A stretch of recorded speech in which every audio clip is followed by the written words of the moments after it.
What's going on, family? I'm Scrapbook Boxing, the Museum of the Forgotten Fisticuff series. I'm going to have a conversation with you, sharing my 10 greatest boxers historically of all times.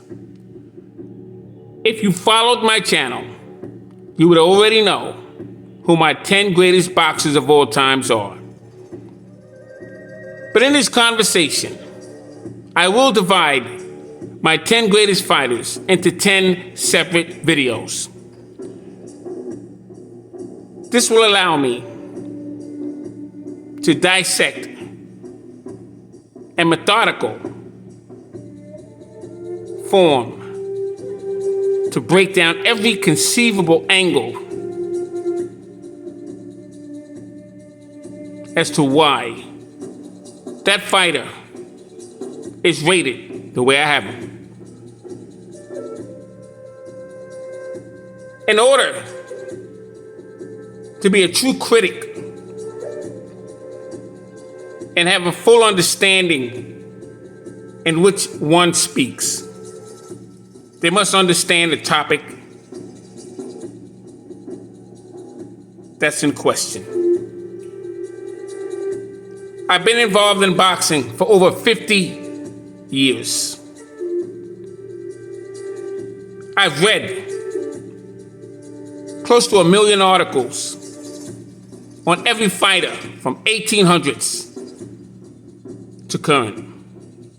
I've spoken to hundreds of fighters from the 1920s to the 1990s,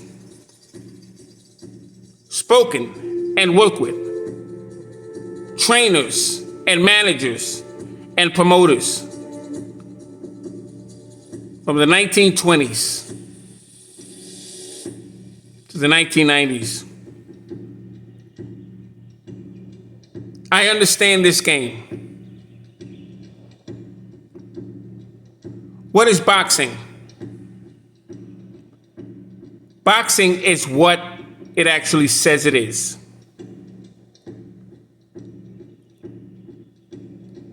It's in the family of fisticuffs. It is a form of martial arts. When you look at boxing, when you look at fisticuffs, you think of square. A square has 4 points that defines what its true meaning is. In order for a man to be a complete boxer, he must have 4 dimensions to his arsenal, which defines who he truly is. He must have leadership, principles, work ethics, and self-esteem, which is self-awareness. But in order for a man to identify himself in every conceivable way possible, he must have 1/5 and final dimension, and that's spirituality. He must believe and must be able to reach on something higher than himself. Once that man falls into the abyss, once he falls into an area that the human body is incapable of dealing with, that's when that spirituality will uphold the 4 dimensions. That's a 5-star general. A 5-star general is what it takes to be on this top 10 greatest list of fighters. Let's begin. Jack Miley coined Sugar Ray Robinson the greatest pound-for-pound fighter. But pound for pound was used before Ray Robinson picked up a pair of gloves. You see, they once called Benny Leonard and others before Benny Leonard pound for pound. And what is the true definition of pound for pound? Once again, when you look at a box, it has 4 points to it. When you're looking at an object or individual, you must judge it in 4 different categories. In the case of boxing, the judging criteria consist of effective aggression, clean punching, ring generalship, and defense. When Ray Robinson was given the terminology of pound for pound, they looked at all 4 of those criteria and questioned themselves, with those criteria, if Ray was fighting as a flyweight, as a welterweight, as a middleweight, as a heavyweight, will he still be on top? The answer would be yes. Why? Because when you look at those criteria, for instance, ring generalship. Man must be able to set traps in order to corner his man psychologically in a position where he has no other way to go and take him out of his comfort zone. And you will then understand the psychological ability of that man if he can continue the way he started, diving into his uncomfortable zone, what he's truly made of. If you can't handle that, you take him into the next point of 4 squares.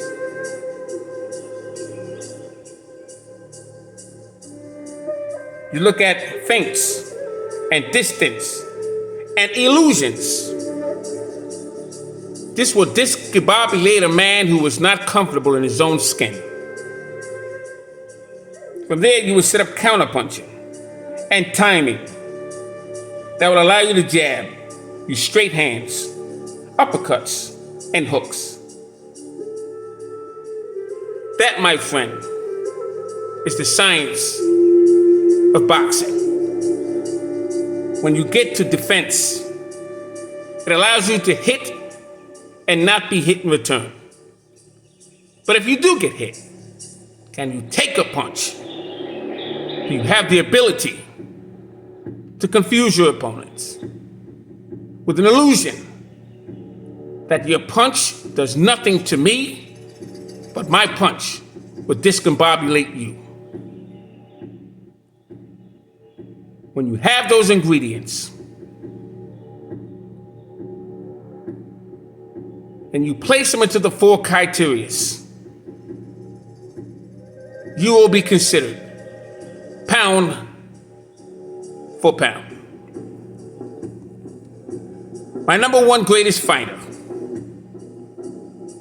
in boxing history is Samuel Edgar Langford.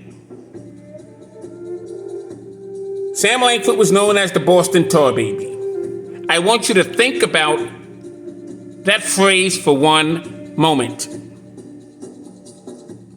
was also known as the Boston Bone Crusher.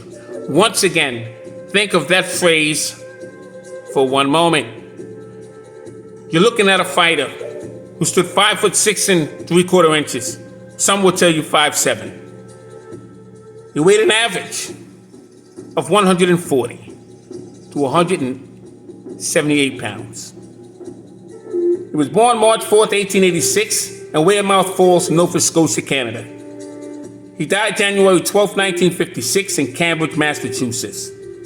You see, Sam boxed from April 11th, 1902 to August 2nd, 1926. He had a record of 314 total bouts, 210 wins, 126 knockouts, 48 losses, 53 draws, and 8 no contests. Let me set the record straight. Sam Langford had well over 500 fights. Jack Blackburn had well over 400 fights. Jeff Smith, the Bayonne Globetrotter, had well over 300 fights. You see, most boxers during the early days, many of their fights were not recorded. One of the criteria on the list of my top 10, you have to look at the time in which the man came.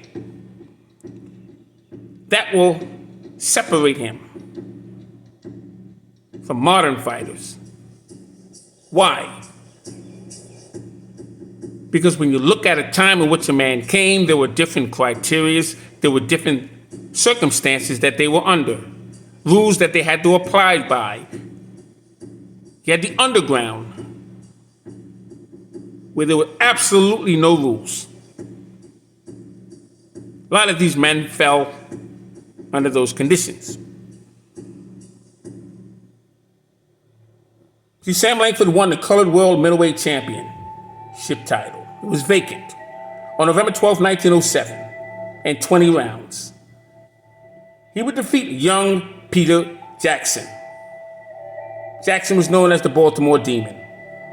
They would fight at the Pacific Athletic Club in Los Angeles, California. It would also be for the British Boxing Control. It was a European crown that Sam would also pick up.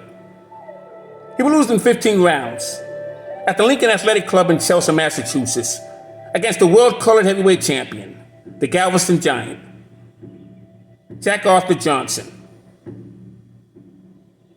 The bout took place on April 26, 1906. The referee was Martin Alpry. Sam Langford weighed 156 pounds and Jack Johnson weighed 186 pounds. I want you to understand exactly what I'm expressing to you. He would win in 15 rounds on a unanimous decision over the first black American lightweight champion, the old master, Joe Gant, better known to the boxing community as Joe Gans. They would fight at the Athletic Club in Boston, Massachusetts on December 8, 1903. On December 7th of 1903, Joe Gans would travel 300 miles. That's one day before his fight with Sam Langford. He would travel from Philadelphia to Boston, Massachusetts. And he would have to put his title on the line. However, Sam Langford walked into the ring that evening weighing 140 pounds, and Joe Gans weighed 137 pounds, which was the contracted weight. You see, as a lightweight, during those days, he weighed 133 pounds. And because Sam Langford didn't walk in the ring that evening weighing 137 pounds, which is the agreed weight, the title was not on the line. They went 15 rounds. Sam Langford had defeated Joe Gans, but he did not gain the title.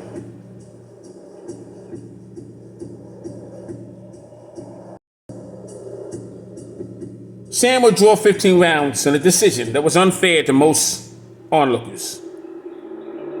On September 5th, 1904, this contest took place in Manchester, New Hampshire. It was at a Coliseum. He would take on the first black welterweight champion in boxing history, the Barbados Demon, the Barbados Wonder, Joe Walcott. Once again, the fight went the distance, but it was called a draw.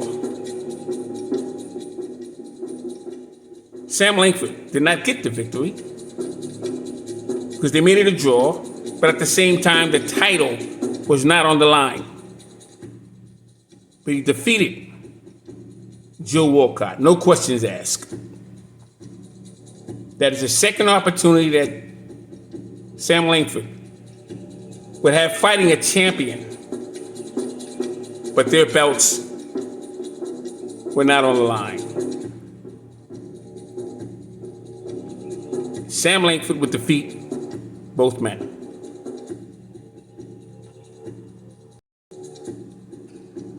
Sam Langford would face Slim Tompkins, the Baltimore Demon, between May 26, 1905 and November 12, 1907. Fought him 6 times. The contest would take place at the Highland Athletic Club, Marlborough, Massachusetts. 1 draw, 1 no contest, 1 loss, and 5 wins. They would go 56 rounds with one another. Sam Langford would face Jack Blackburn 6 times between December 23, 1903 and October 7, 1905. 4 draws, 1 no contest, 1 loss. They would go 59 rounds combined. Sam Langford would face Dave Holly 4 times between April 11th, 1904, February 13th, 1905. 1 win, 2 draws, 1 loss.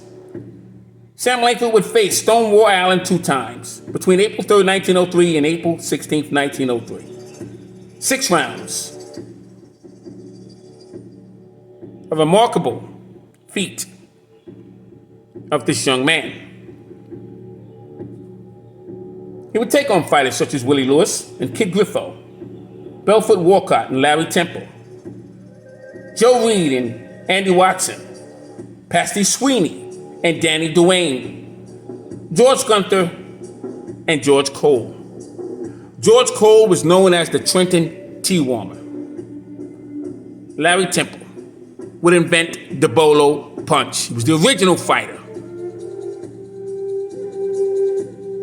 The fight with the low swing. At the age of 16, Sam had 6 bouts between April 11th, 1922 and February 27, 1903. At the age of 17, Sam had 27 bouts between April 4th, 1903 and February 22nd, 1904. At the age of 18, Sam had bouts between April 11th, 1904 and March 3rd, 1905. At the age of 19, Sam had 12 bouts between March 13th, 1905 and March 1st, 1906. At the age of 20, Sam had 9 bouts between March 19th, 1906 and January 31st, 1907. At the age of 17, Sam Langford would face the first world black lightweight champion, the old master, Joe Gans, December 8, 1903, at the Cushatron Athletic Club in Boston, Massachusetts. It was his 36th professional bout at the age of 17. At the age of 18, Sam Langford would face the world-colored world welterweight champion, first black fighter in order to accomplish that. Once a name, Barbados Demon, Joe Walcott. He was a 145-pound king. He would be the first black fighter to be established as the ultimate champion. At the age of 36, Sam Langford would face the world middleweight champion, Theodore Tiger Flowers, at the Ponce de Leon ballpark in Atlanta, Georgia. The contest took place June 5th, 1922. It was Sam Langford's 267th bout. He would KO Theodore Tiger Flowers in 2 rounds. Flowers would defeat Sam Langford's nemesis, Harry Greb. On evening 1926, he would become the first black world middleweight champion and the first black fighter to win a title in New York's Madison Square Garden. Now, Theodore Tiger Flowers was not champion at the time that Sam Langford would fight him.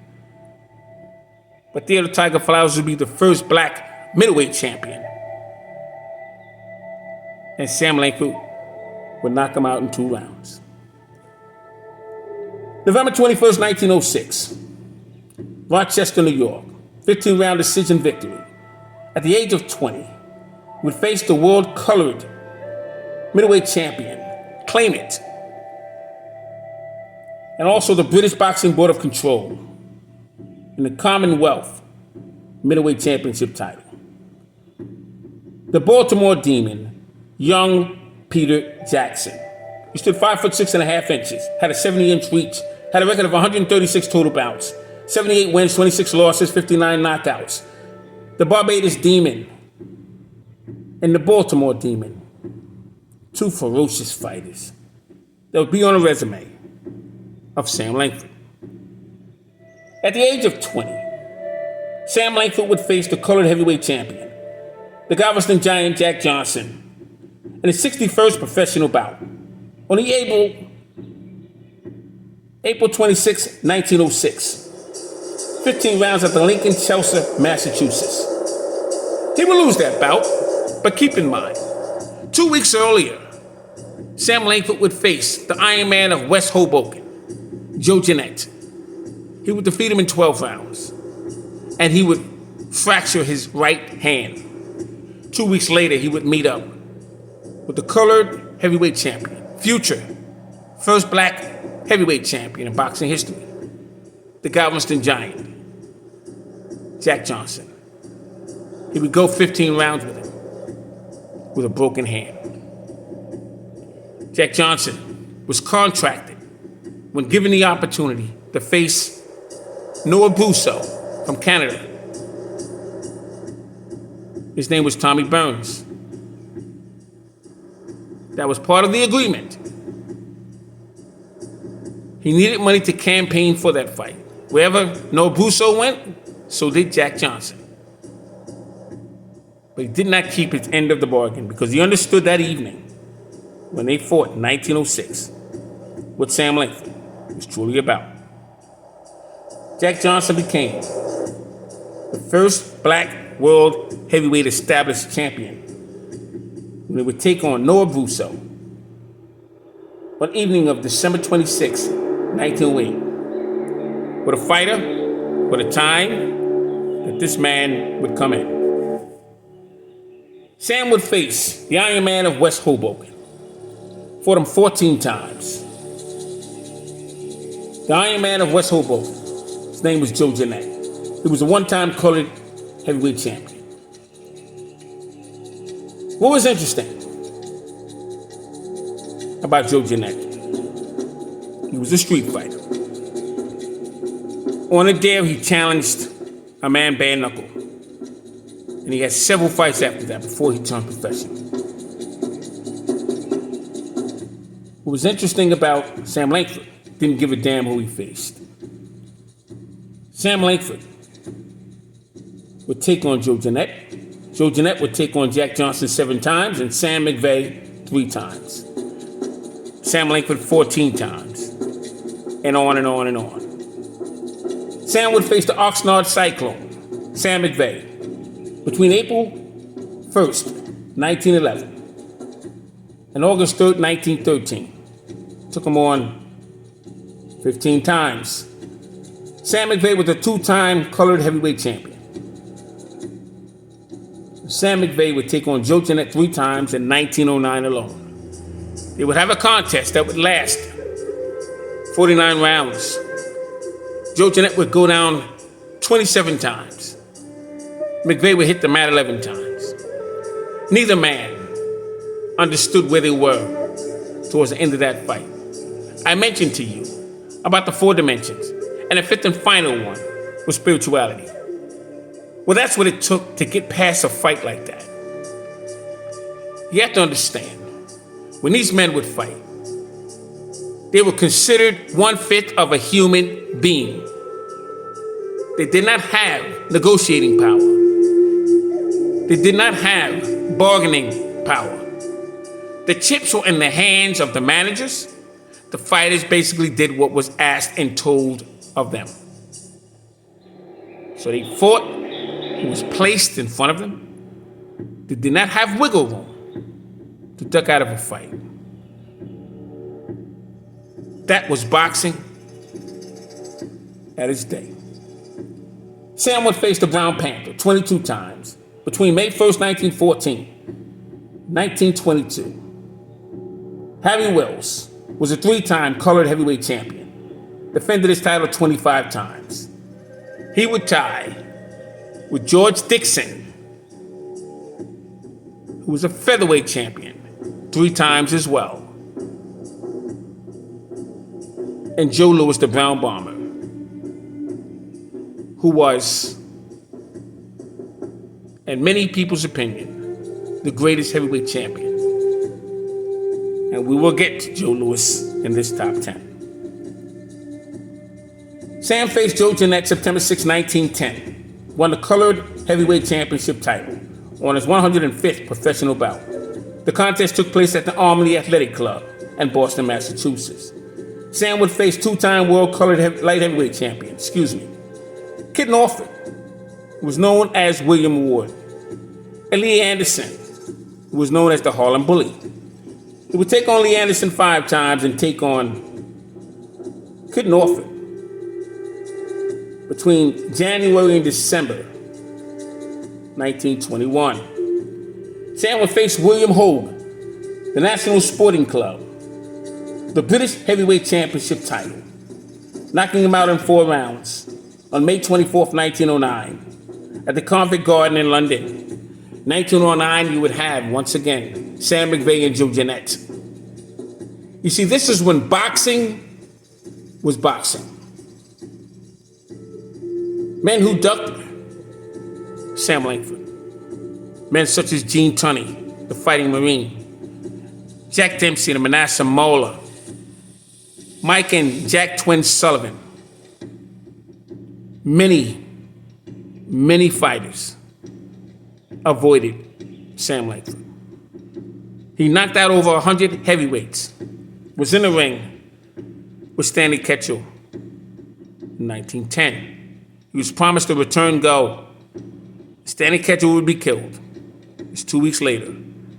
Walter Dipley.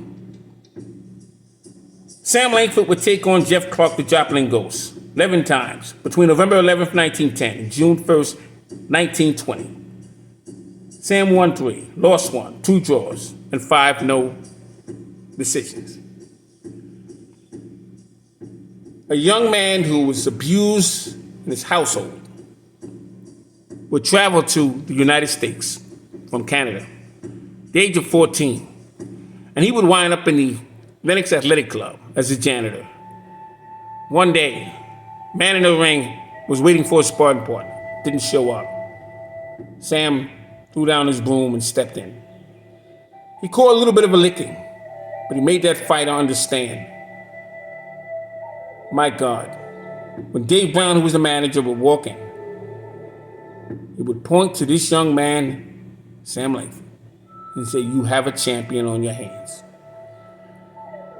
Sam Langford is my number 1 greatest fighter of all times. He meets all criterias. One of the hardest punches in boxing history. One of the most avoided fighters in boxing history. And one of the complete fighters in boxing history. He knew how to cut the ring off. Stood in front of you in the pocket. Slipped from side to side, come up with hooks and uppercuts. Somewhat Mike Tyson. He was one of the most devastating and feared fighters of his day. And he fought from 1902, 1926. In his very last fight, he would step into the ring, only to turn around when the bell rung and say, "I'm done," because he couldn't see the opponent on the other side. What a fighter. What a man. Samuel Edgar Langford. That's my first fighter. The next video will have my second fighter, and I'll go up to the top 10. Thanks for watching. I'm Scrapbook Boxing, the Museum of the Forgotten Fisticuff series. All great fights and all great fighters would never be forgotten on my channel. Be well. Peace.